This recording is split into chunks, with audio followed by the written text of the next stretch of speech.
The amphitheater smelled of ozone scrubbers and nervous pheromones, a combination every instructor at the Orion Defense Conclave learned to tolerate. I adjusted the calibration of my dermal sensors for the fourth time that cycle, trying unsuccessfully to make human-designed seating accommodate a physiology it had never been meant for. My name is Sareth Kale, an ITJ Symmetric Warfare Theory at the Unified Coalition War College, Orbital Platform Helix Gate 7. 21 standard cycles of instruction. 14 sentient species rotated through my courses. Thousands of cadets trained. And yet, sitting in the last row of the chamber was something I had never encountered before. She always chose the same seat, back row, center, as if positioning herself where observation was easiest and attention was least expected. Her name was Alina Cross, a human, slight even by her species' modest physical standards, barely 1.6 meters tall, narrow shoulders, dark hair pulled back in a practical tie. She wore the same charcoal cadet uniform as everyone else, sleeves unrolled, boots scuffed just enough to look worn but not careless. She never volunteered answers, never interrupted, never challenged authority. If I had been relying on sight alone, I would have categorized her as unremarkable and moved on. But the predators noticed her. Not overtly. No staring, no posturing. That would have been crude. The Varakian shock hunters paused their tail flicks when they entered the hall, just for a fraction of a second, sensory pits orienting toward the back. The Jexel pair, born ambush strategists with trinocular vision capable of tracking dozens of independent vectors, always adjusted their seating so at least one line of sight remained unobstructed between them and Alina. Even the Ashari, blind and nearly deaf but capable of reading electromagnetic biofields through layered antennae, subtly angled their fronds toward her position before settling. I am a Keth. We are not hunters. We are evaluators, survival statisticians, the minds behind the minds. Our species survive not by strength, but by pattern recognition, by knowing when to flee and when to wait. That instinct had kept us alive through extinction-level eras, and that instinct was screaming. That quiet human in the back row was the most dangerous presence in the room, which was absurd. The front row alone contained beings who could kill her with a reflexive twitch. To my left sat Drax Olmar, 9 feet of plated muscle from Karos Rift, whose species had turned ambush predation into an art form. 2 rows down, the Jexel twins Vesh and Varn, cooperative hunters whose coordination bordered on telepathic. And yet every one of them knew exactly where Alina Cross was at all times. I began the lecture, my vocal clicks translated into Coalition standard by the hall's processors. Today we analyzed the Virex collapse, cycle 3191. Who can identify the primary failure point? Drax responded instantly, deep voice vibrating the floor. The defending force abandoned layered defense and committed to direct engagement. Correct. And the outcome? Total enemy defeat, instructor, despite numerical inferiority. I clicked my mandibles in what humans called a smile, which raises the core question: why do humans keep winning conflicts they should statistically lose? Silence spread, thick and uncomfortable. Then, from the back row, soft and almost distracted, because we don't care about statistics when they get in the way. Every head turned. Alina had not looked up from her datapad, had not shifted posture. But she had spoken, and the room had recalibrated around her presence. Elaborate, Cadet Cross. She finally raised her gaze. Her eyes held something that made my instincts recoil. Not aggression, not arrogance. Calculation layered with amusement. Most species optimize for survival. You calculate outcomes, minimize loss, preserve assets.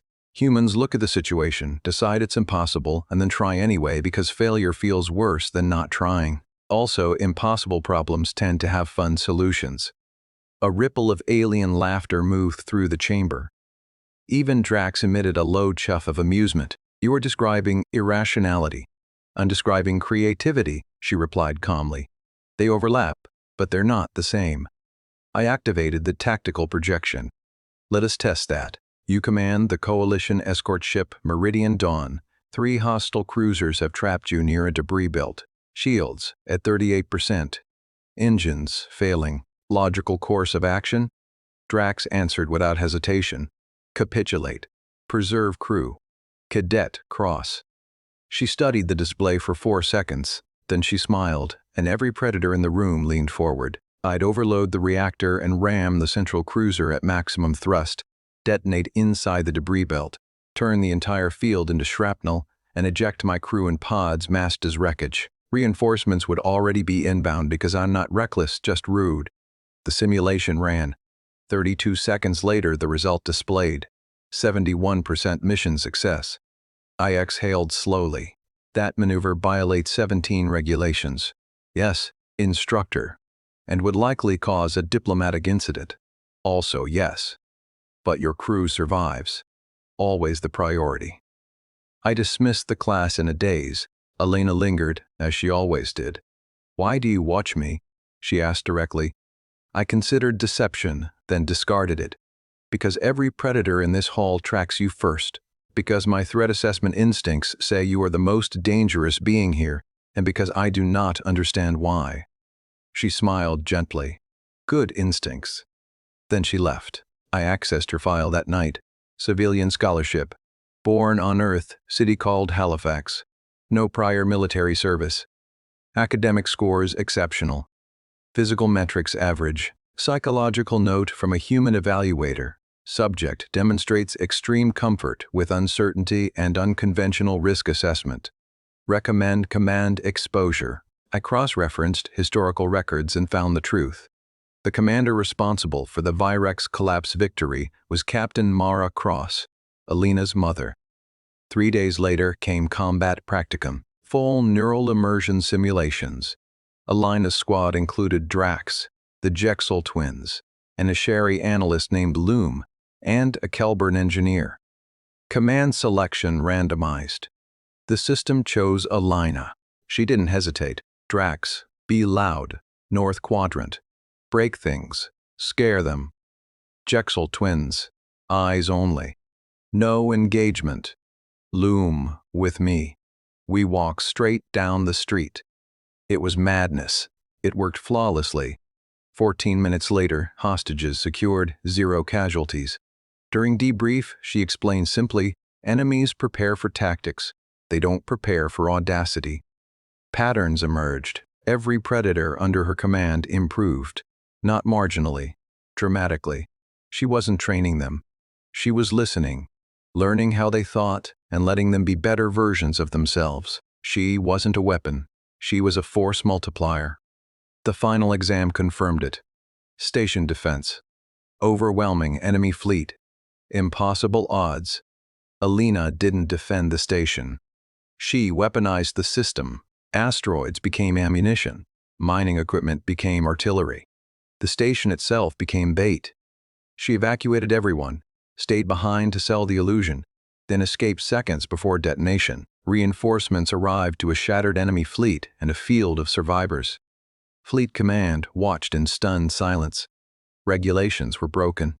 Property destroyed. Doctrine rewritten. Admiral Threx, ancient and scarred, said only, "You won a battle no one thought could be survived. That makes you dangerous." "Yes, sir," Elena replied, "and necessary." She graduated 2 weeks later. Every predator stood when her name was called. I spoke to her once more before she departed for patrol duty in the outer verge. "You frighten me," I admitted. She nodded. "Good, means you're paying attention." 3 months later, her ship rammed a pirate flagship inside a nebula and survived. 6 months later, she guest lectured on adaptive warfare. A year later, a new doctrine entered Coalition archives: dynamic environmental combat integration. Use everything. I sometimes still teach in that amphitheater. I still watch the back row, because that's where humans sit. Quiet, unassuming. Until the moment the rules stop working and the galaxy needs someone willing to break them. And when that moment comes, I hope Elena Cross is nearby. The first time I realized Elena Cross was no longer just a promising officer, but a strategic liability in the eyes of the Coalition. It came disguised as a routine communique stamped Priority OB server clearance only. I had been preparing lecture materials on containment doctrine, a subject I suddenly found deeply ironic. When the message arrived, 3 pages. No pleasantries. Just data. Engagement summaries. After-action projections. Casualty curves that bent in ways statistics textbooks did not approve of. Every report had one thing in common. Wherever Ensign Alina Cross was assigned, the situation escalated, compressed, and then ended. Not always cleanly. Not always cheaply. But decisively. The phrase acceptable losses appeared frequently, and always referred to the enemy. Her patrol frigate, the Wayfarer Pike, had been rerouted twice in 6 weeks, not because of logistical necessity, but because command kept noticing something uncomfortable. When Alina was present, problems stopped being problems. They became lessons. Pirate flotillas dissolved. Border skirmishes ended before they began. One particularly ambitious mercenary group surrendered preemptively after intercepting her ship's transponder ID and running the name through open coalition records. That one unsettled me more than the battles. Predators understand threat. They do not surrender without reason. The War College summoned me shortly after. Not officially.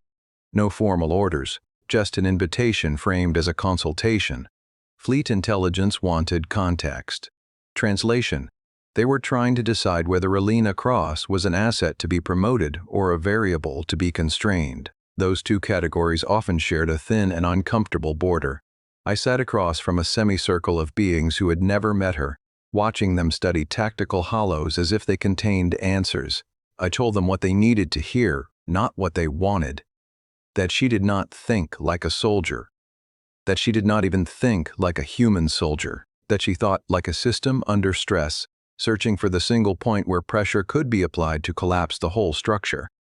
That she would never fight the battle you planned for her, and if you tried to force her into one, she would invent a third option that made the first two irrelevant. They asked if she was reckless. I said no.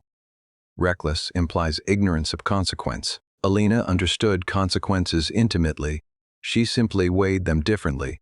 She accepted loss as a tool rather than a failure. That frightened them. It should have. The next incident occurred before the committee finished deliberating. The Wayfarer Pike was dispatched to observe a disputed mining corridor near the Sable Drift, a region saturated with sensor noise and half-forgotten treaties. A separatist cell had entrenched itself inside a hollowed asteroid, using civilian mining crews as leverage. Standard response would have involved a prolonged siege, negotiation, or orbital denial. Alina did none of those. She requested a single civilian cargo tug, rerouted power from her ship's life support reserves, and towed the asteroid 5 kilometers off its predicted orbit. The sudden trajectory change destabilized the internal gravity plating. The separatists lost footing, lost formation, and lost control. The hostages walked out while the insurgents were still vomiting. No shots fired. Coalition Command classified it as nonviolent resolution through environmental manipulation. Privately, someone wrote psychological warfare in the margins. That was when the predators started requesting assignment transfers again.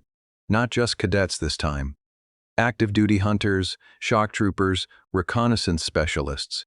They wanted to be on her ship, not because she was human. Not because she outranked them. Because they trusted her instincts more than their own. That kind of loyalty cannot be ordered. It must be earned, and once earned, it is dangerous in its own way. I sent her a message after the Sable Drift incident.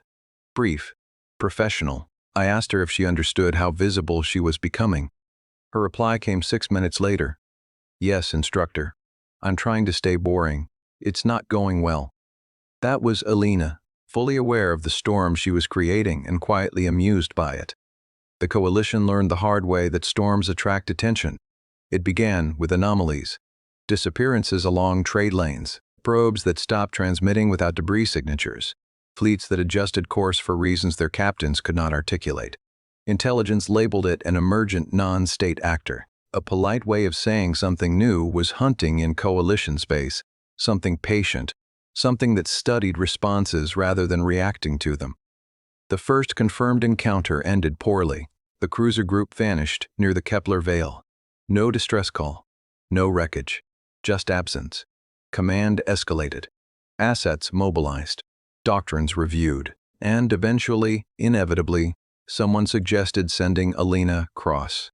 I was present for that discussion. I objected. Not because she wasn't capable, but because this was different. Whatever was operating in the Veil was not a pirate fleet or a rogue faction. It was adaptive, reactive, intelligent, and Alina's greatest strength had always been her ability to turn an enemy's expectations against them. If this adversary learned as fast as she did, the encounter would not be a battle. It would be an arms race. They sent her anyway. The Wayfarer Pike entered the Veil under silent running. What happened next is still partially classified, but I have read enough to piece together the outline. The entity in the Veil did not attack immediately.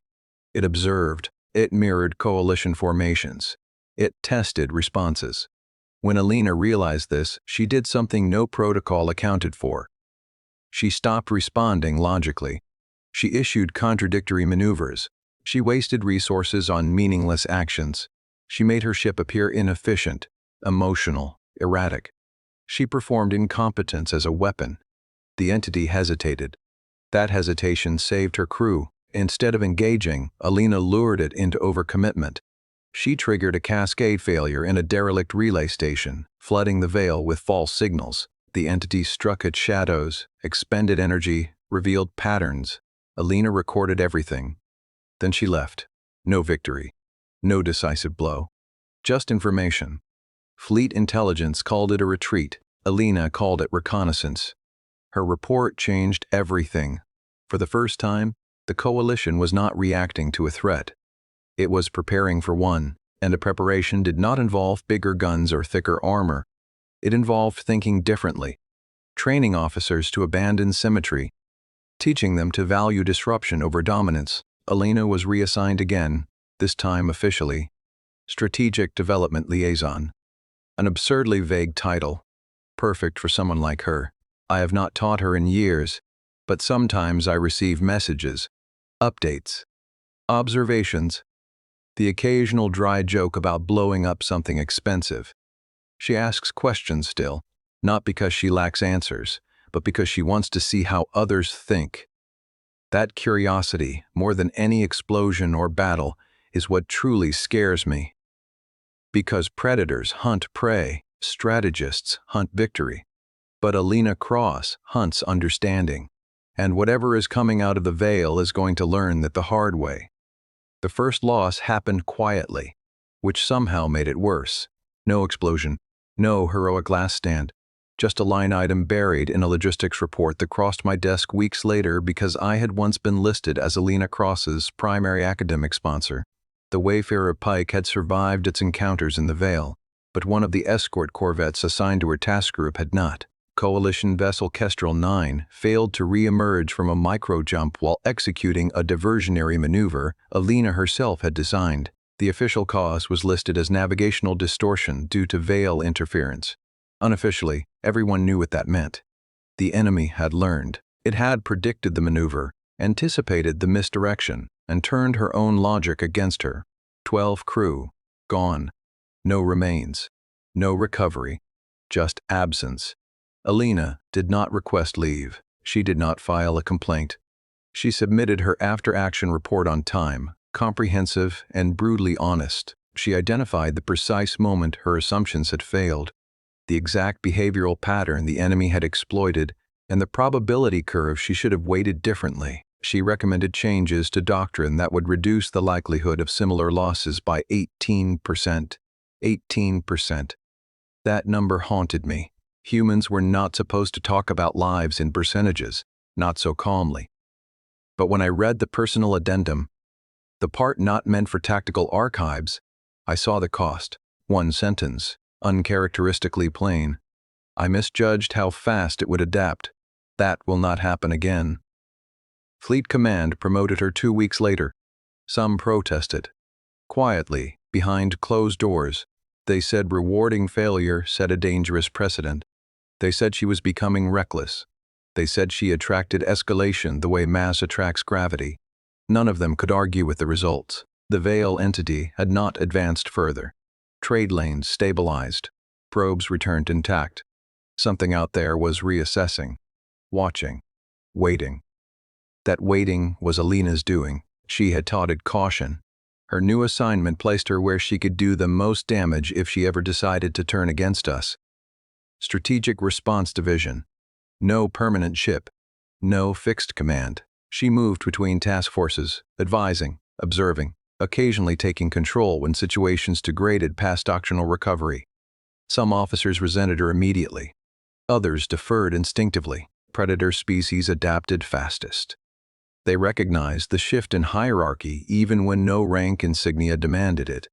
Humans noticed too, though they framed it differently. They called her a problem solver, a fixer, someone you called when the map stopped making sense. I was invited to observe one such operation remotely, a border world, half-industrialized, politically fractured, claimed by 3 governments and defended by none. An armed flotilla had seized the orbital elevators and was threatening to drop mass drivers onto population centers unless demands were met. Standard options involved siege or decapitation strikes, both likely to cause catastrophic civilian loss. Alina arrived late, listened to 5 minutes of briefing, and asked a single question: who actually runs their supply chain? No one had an answer. That told her everything. She didn't attack the flotilla. She didn't negotiate with them. She hijacked their logistics, rerouted fuel shipments, spoofed maintenance schedules, introduced microscopic inefficiencies that compounded over 48 hours. By the time the flotilla realized something was wrong, half their ships were grounded by routine failures, crews exhausted from redundant drills, command cohesion frayed by suspicion. Then Alina made contact. She didn't threaten them.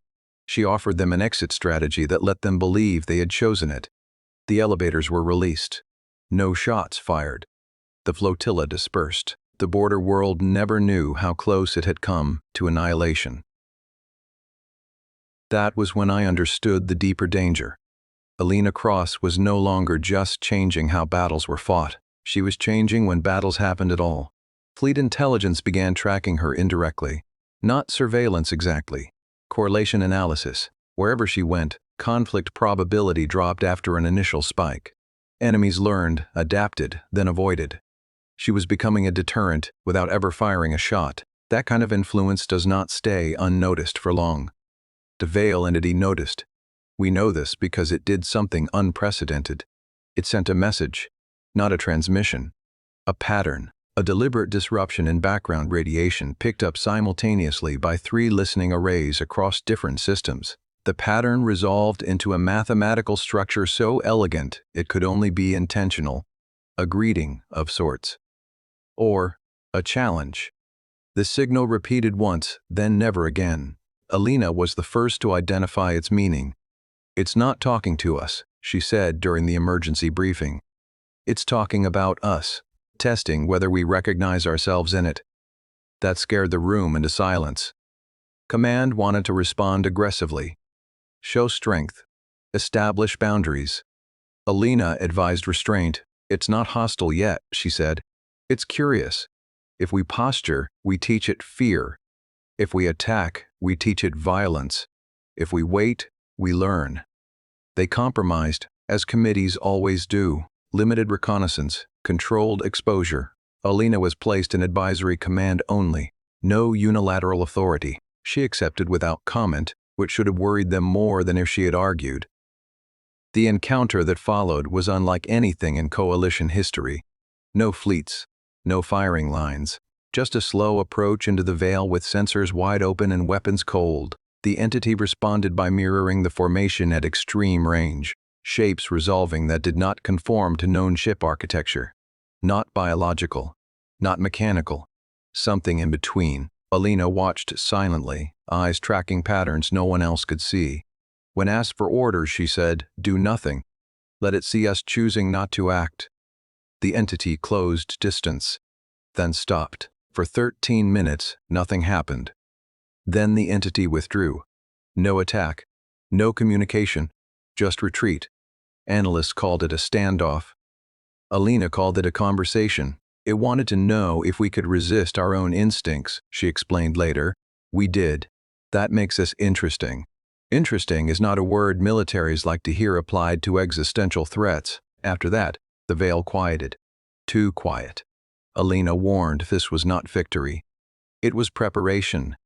She requested resources for a long-term study group, cross-species, cross-discipline, psychologists, engineers, anthropologists, predators and analysts and humans who thought sideways for a living. Command approved some of it, delayed the rest. Politics move slower than danger. I received another message from her not long after. Instructor, she wrote, still using the old title. Do you think it's possible to teach a civilization to hesitate? I didn't answer immediately. There are questions that reveal more than they ask. When I finally replied, I said the truth. Yes. But once taught, hesitation cuts both ways. Her response came almost instantly. Good, then we'll need to be very careful what we teach it. I don't know what will come next. None of us do. The galaxy has grown quieter around Alina Cross, like predators holding still in tall grass. That quiet is not peace, it is anticipation. Something out there is learning the same lesson she teaches her students. That strength is obvious. Intelligence is dangerous, but creativity is transformative. And if it decides to test us again, it will not face a coalition that fights by the book. It will face one that learned how to throw the book away and write a better ending. The offer did not arrive as words. That would have been too simple, too human. It arrived as absence, as a deliberate gap in causality that only someone already paying attention would notice.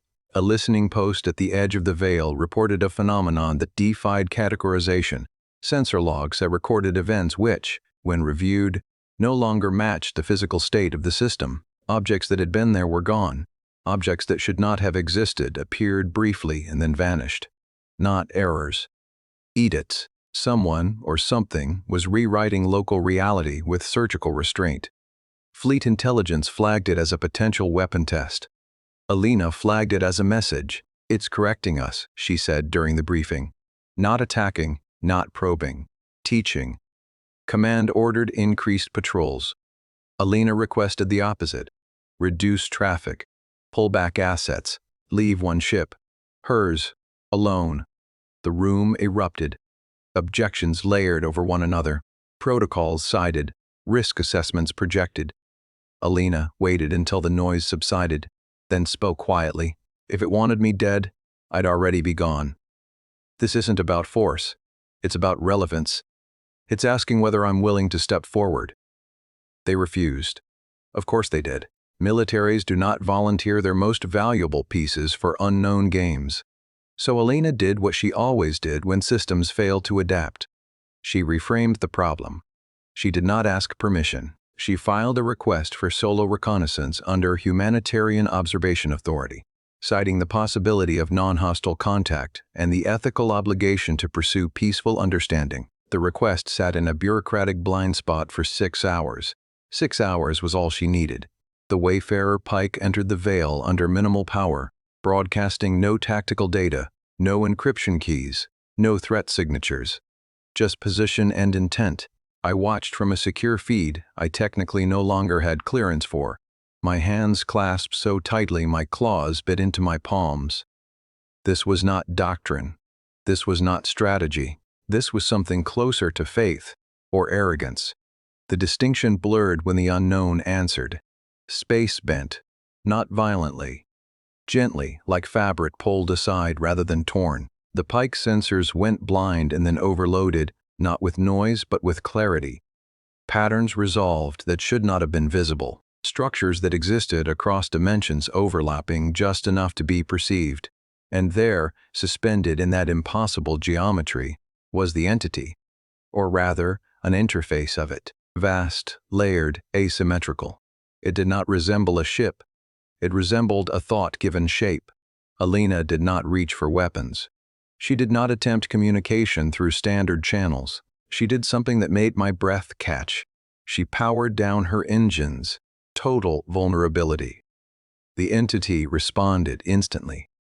Space folded again, and suddenly the Pike was no longer alone. Images flooded the feed, not visuals but concepts translated into form. Star systems collapsing under entropy. Civilizations burning themselves out through repetition. Species that mastered power but never restraint. And threaded through it all, A single recurring motif, adaptation through elimination. The entity did not conquer. It culled. It removed stagnation so something new could emerge. To it, destruction was not malice. It was maintenance. Alina watched, listened. When the torrent slowed, she spoke aloud, knowing it could hear her even without sound. "You think we're inefficient," she said. "Too slow, too chaotic, too emotional." The entity responded with a shift in pattern that made my head ache. Agreement. "You're not wrong," Alina continued. "We waste resources. We fight ourselves. We repeat mistakes. But you're missing something." The entity paused. A pause measured not in time, but in recalculation. "We don't optimize for stability," she said. "We optimize for meaning. We let inefficient things survive because sometimes they become something new. You cut away failure before it can change. We let it teach us." Another shift. Uncertainty. Alina took a breath. "You've been watching me. You know how I fight. You think I'm like you. I see systems. I see pressure points. I break things to make them better. But there's a line I don't cross." The entity pushed closer. The feed struggled to maintain coherence. For a terrifying moment, I thought it would simply erase her. Instead, it presented a scenario, a projection, a future where the coalition faced an existential collapse, resource depletion, internal fracture, cascading wars. In the projection, the entity intervened. Worlds were destroyed, billions died. But the galaxy survived, streamlined, efficient, quiet. The implication was clear. This was its offer. Partnership, guidance. Together, they could prevent collapse by accelerating it. Alina was very still. "No," she said finally. The entity recoiled, not physically, but conceptually, as if rejection was a variable it had not weighted heavily. Alina continued, voice steady. "You're offering survival without choice. Order without consent, a future where something lives but no one decides why. I won't help you do that." The entity responded with something like confusion. The projection shifted. Another future. Fewer deaths. More compromise. Still unacceptable losses by any coalition standard. "Still no," Alina said. "If we're going to fail, we fail as ourselves. If we're going to survive, it's because we chose to, together. Not because someone decided we were worth pruning." Silence followed. Real silence. Even the veil seemed to hold its breath. Then the entity did something extraordinary. It withdrew its projection. It did not attack. It did not argue. It folded space one last time and left behind a residue of data so dense it took our systems hours to begin decoding. Not weapon schematics. Not vulnerabilities. Models. Simulations. Warnings. It was not a gift. It was not a threat. It was acknowledgement. Alina powered her engines back up and left the veil. When she returned, she was summoned before the highest council the coalition had: admirals, civilian leaders, species elders whose names carried weight older than most stars. They asked what the entity wanted. She told them the truth. They asked what she had given it. "Nothing," she replied, "except an example." They asked if it would come back. Alina considered. "Yes," she said, "but not yet. We confused it." That should not have been reassuring. Somehow, it was. In the months that followed, coalition doctrine shifted in subtle ways. Flexibility replaced rigidity. Redundancy was valued over efficiency. Training emphasized ethical decision-making alongside tactical excellence. Not because Alina ordered it, because enough people had seen what happened when someone refused both annihilation and domination and still walked away alive. I saw her once more before she vanished into another assignment. Details classified even to me. She looked tired, older, still smiling that same quiet smile. "You did the right thing," I told her. She shrugged. "I did the human thing." As she left, I realized something that should have been obvious from the beginning. The galaxy's greatest danger was not the entity in the veil. It was not the wars yet to come or the civilizations yet to rise and fall. The real danger, the one that terrified predators and strategists alike, was the existence of a species willing to say no to both extinction and control, and then figure out a third option no one else could see. Alina Cross was not our weapon. She was our boundary. And whatever was watching from beyond the veil now knew it too. The galaxy did not thank her. That is a detail histories like to smooth over, but it matters. There were no public commendations after the veil encounter, no sweeping declarations of triumph. Instead, there was silence, followed by bureaucracy, followed by fear disguised as caution. Alina Cross was reassigned again, this time to a designation so obscure it barely existed on official charts. Special Liaison, Non-Linear Threat Assessment. No ship of her own. No standing authority. She moved between fleets, stations, and advisory councils like a ghost, appearing where things were about to go wrong and vanishing before anyone could decide whether they were grateful or alarmed. I recognized the pattern immediately. The coalition was doing what large institutions always did with disruptive brilliance.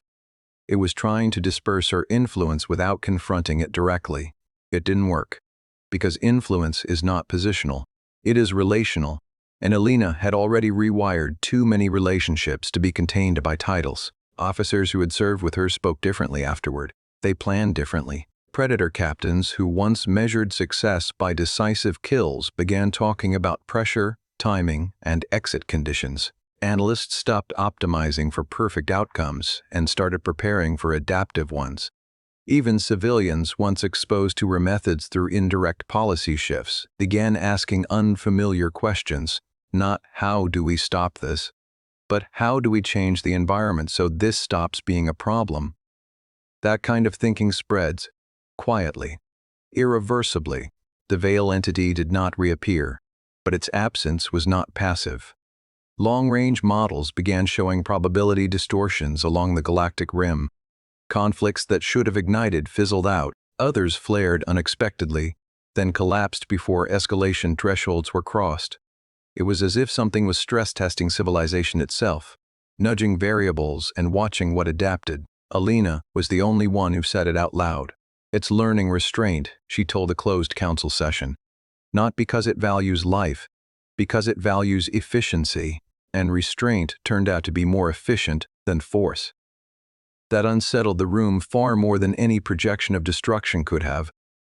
Then came the fracture. A coalition-aligned species on the Perseus spur announced unilateral withdrawal from shared defense agreements.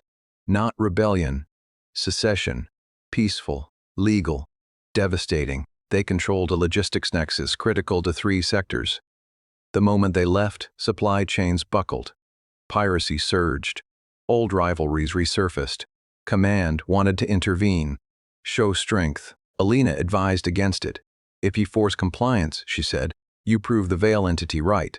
That stability requires coercion. Instead, she proposed something radical. Let them go, but change the environment so leaving became harder than staying. She spent weeks embedded with economic planners, cultural liaisons, even artists. She studied the seceding species myths, their stories about autonomy and pride. Then she helped rewrite trade structures so cooperation aligned with identity rather than obligation. She didn't pressure them to return. She made return feel like continuity. 6 months later, the species rejoined voluntarily, citing evolved understanding of mutual resilience. No fleets moved, no shots fired. The veil entity's predictive models, which we later intercepted fragments of, showed a sharp deviation at that point. It had not accounted for persuasion without dominance. That was when it acted again. Not directly, never directly. A new actor emerged in the outer dark, one that mimicked coalition tactics with unsettling precision. Adaptive fleets, environmental weaponization, strategic withdrawals that lured enemies into self-defeating positions. Someone, or something, had learned from watching Alina. Fleet intelligence called it a rogue derivative threat. Alina called it inevitable. If you demonstrate a tool, she said, someone else will use it. The question isn't whether they learned, it's what they learned. The derivative force began destabilizing fringe systems, not for territory, but for influence. They created crises that forced local powers into dependence, not conquest, conditioning. Alina recognized the pattern instantly. They're copying the veil entity's philosophy, she said, but they don't understand the restraint part. She requested authority to intervene. Command hesitated. This enemy fought like her. Using her against it felt risky. They delayed too long. The first true catastrophe followed. A system with 4 inhabited worlds collapsed into internal war after the derivative force manipulated resource flows and information channels. By the time fleets arrived, millions were dead. Alina arrived late. She walked through refugee centers in silence. She did not issue orders for 3 days. When she finally spoke, her voice was different. Quieter, sharper. "This one's on me," she said to the council. "I show the galaxy how to break systems. I didn't teach it when not to." That admission carried weight, not guilt exactly. Responsibility. She proposed a counter-doctrine, not destruction. Inoculation. Teach systems to recognize manipulation. Train leaders to spot artificial crises. Embed adaptive thinking so external pressure lost effectiveness. It was slow, inelegant, politically messy. Command balked. The derivative force was winning now. Alina shook her head. They're winning because they're ahead, not because they're better. You don't beat that by chasing. You beat it by changing the game again. They gave her limited authority. Again, she used it to create something unprecedented, a cross-species task collective with no permanent command hierarchy. Leadership rotated based on context, not rank. Decisions required ethical justification as well as tactical viability. Failure was documented, shared, and used. It looked inefficient on paper. In practice, it was terrifying. The derivative forces' strategies stopped working. Their manufactured crises fizzled as populations recognized the patterns. Their leverage evaporated. Within a year, they fractured under their own manipulations, victims of the very instability they had tried to control. The Veil entity observed all of this. We know because it sent one final signal, not to Alina, to the coalition as a whole. A simple probability curve showing 2 futures.